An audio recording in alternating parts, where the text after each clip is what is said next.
Hey, what's up YouTube, it's Stella-Jaz, and today we're going to be talking about stuff. So basically, in the modern world, gods, devils, demons, angels, basically any form of divinity, or any poetic perception that entails a being with power over probability, in the modern world are used as tools to shed self-responsibility. Now, I say used in the modern world as tools to shed responsibility, but really they've always been used as tools to shed responsibility ever since the concept of gods, devils, demons, angels has been around. People have been saying, I got demons in my head that told me to do it. They totally didn't, okay? Maybe some people do, but they totally didn't, right? Or some people say God told me to do it. I'm working for God. Because they do something horrible. Then they try to shed self-responsibility by saying that this overtly powerful, universal being commandeered them to a task. And that's because essentially there are two ways that you can look at these overtly powerful beings. Someone with a mature mind will likely think of such overtly powerful characters as essentially tools, understanding completely that they are fictitious, they are made up, they are energetic thought forms that people feed to create, that people actually are powering with their attention, okay? And they will naturally arrive at a proper use for those tools. So say you have an angel that's said to and believed to have all the secrets to mathematics. Would it not make sense to use that collective bubble of energy to make yourself better at math in times where you need to be good at math? So maybe like it's an extremely busy day at work and you need to be able to add up the sales price of something plus the tax very quickly, okay? But essentially, someone with a mature mind is going to find a proper use for something which they very well understand is poetic, symbolic, and not realistic, while also recognizing the power in it, being that it is something that entails hordes of people pumping their energy into it every day, giving it their attention. They would also realize that these concepts can be used to unify people, unify their thoughts, unify systems of magic to make certain pathways of action and certain pathways of energy more reliable. That's how systems of magic works. They simply take certain pathways that already work well with the subconscious and how it works, and send energy through them to the point that they become synapsed, just like a neuron, because the whole universe is mental to all is mind, right? So the more a system of magic is used over time, it actually gets, more usable and more powerful. Okay, so the next thing we're talking about is that magic follows the path of least resistance always. Actually, all energy always follows the path of least resistance. Probability is a type of energy, and it's the consciousness type of energy, because our consciousness is something that directly impacts probability.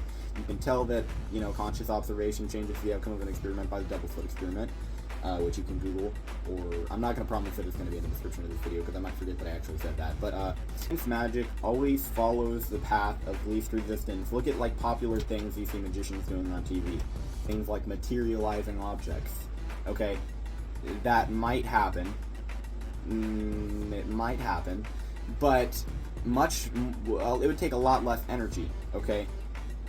If you were trying to instantly manifest an eraser, you were like, I need an eraser now, and you just had the most powerful manifestation abilities, and you just instantly did it, it would be more likely that an eraser would fly out of someone's pocket and travel 2 miles to reach your hand in that split second. That's more likely than it is for an eraser to materialize in your hand.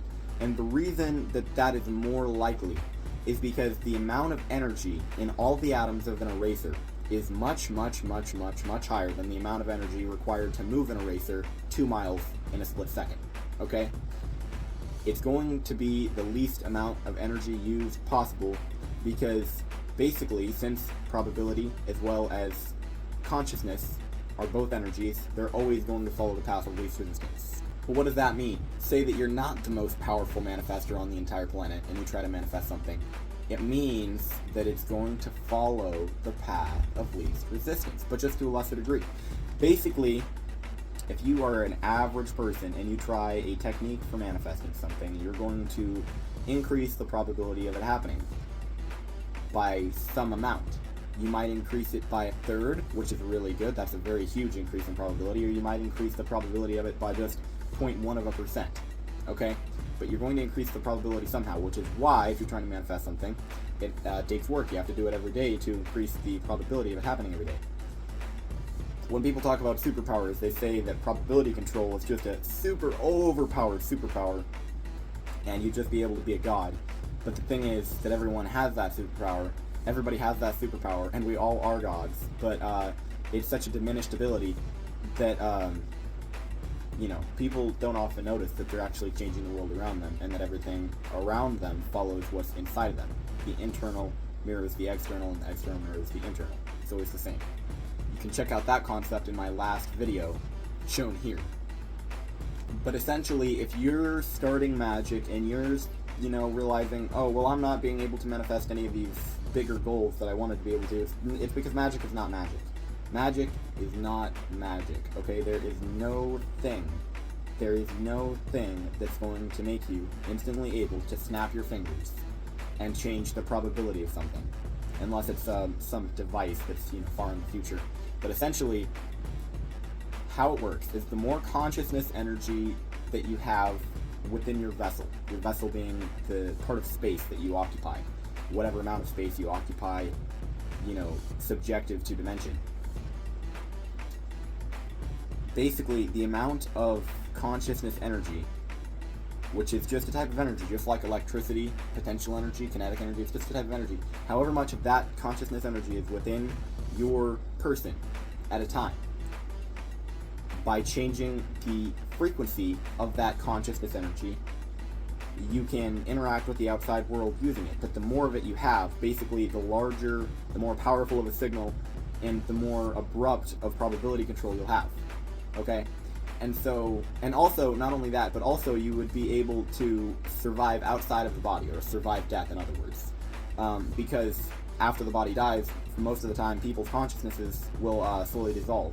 Not most of the time, but a lot of the time, people's consciousness slowly dissolves until they are back part of the ocean of the universe, and they, rain down or don't. But basically, they dissolve into the all or nothingness. And that can be stopped, basically, by building up a large enough amount of this consciousness energy that it sort of crystallizes, the same way that time, which is another type of energy, can crystallize. They've made time crystals before. You can also look up time crystals.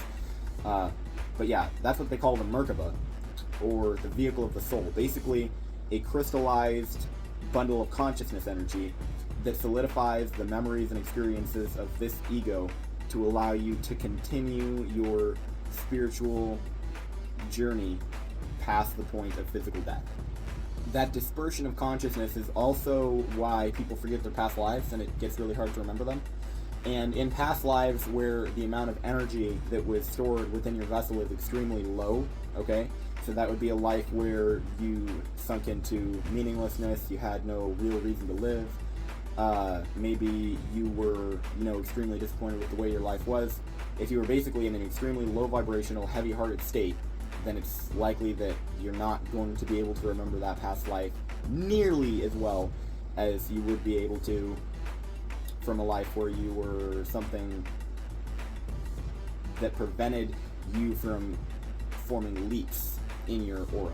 And those leaks in the aura, okay, basically thought forms come and they will consume the consciousness energy that you're leaking out. They're like parasitic or symbiotic sometimes, demons and angels, and they will take that energy out of your vessel to basically keep themselves alive. Some of these beings also provide their own symbiotic service to make the relationship more of a equal exchange, and some of them won't. That's where you get the ideas of demons and angels. It's really just symbiosis or parasitism.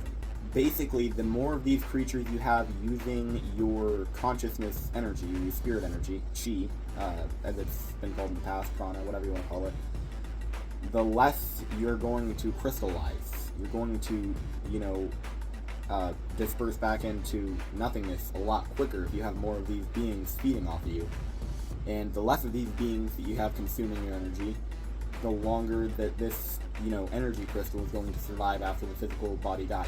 The most effective way for most people to crystallize their aura, or make it more dense at the very least, to increase their magic abilities, is actually just simple energy condensation visualization meditations. That was a lot of Asian sounds, but yeah, basically meditations where you imagine a very specific type of energy and you visualize it collapsing into your body at a fast rate, a very fast rate, and filling your vessel, this space that you consume, up with this energy. You consume that consciousness energy from whatever field you've created to get this consciousness energy from by visualizing it, and boom, now you have more energy than you started with, and you can create a larger probability effect on the universe. So this was LTAS number 10. I hope you enjoyed this video. If you did, leave a like, subscribe, comment, share, hit the bell notification icon.